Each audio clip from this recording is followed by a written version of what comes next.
জীবনে কেন একবার সোলো ট্রাভেল প্রয়োজন, চলুন আজকের পডকাস্ট থেকে জেনে নিই। নমস্কার, আপনারা শুনছেন কেটিভি বাংলা পডকাস্ট ফিশ। আপনাদের সঙ্গে আমি নিবেদিতা।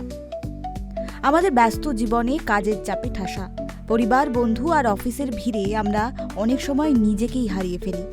বিশেষজ্ঞরা বলছেন নিজেকে নতুন করে চিনতে এবং মানসিক প্রশান্তি পেতে বছরে অন্তত একবার সোলো ট্রাভেল বা একা ভ্রমণ করা অত্যন্ত জরুরি।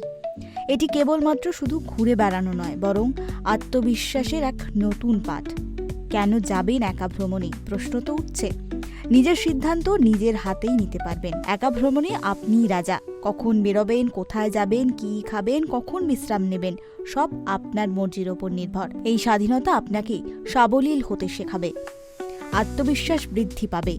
অচেনা জায়গায় একা পথে চলা, মানুষের সঙ্গে কথা বলা এবং ছোটখাটো সমস্যা নিজেই সমাধান করা আপনাকে আরও বেশি আত্মবিশ্বাসী করে তুলবে।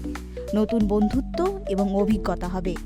দল বেঁধে ঘুরলে আমরা নিজেদের মধ্যেই মগ্ন থাকি, কিন্তু একা থাকলে স্থানীয় মানুষের সঙ্গে মেশা, কথা বলা, তাদের সংস্কৃতি জানার সুযোগ পাওয়া যায়। পাশাপাশি মানসিক প্রশান্তি বাড়বে। পাহাড়ের নির্জনতা আর সমুদ্রের গর্জন যখন আপনি একা উপভোগ করবেন, তখন মনের গৃহিণী থাকা ছোট জট আপনা আপনি খুলে যাবে। এটি এক ধরনের থেরাপির মতো কাজ করবে।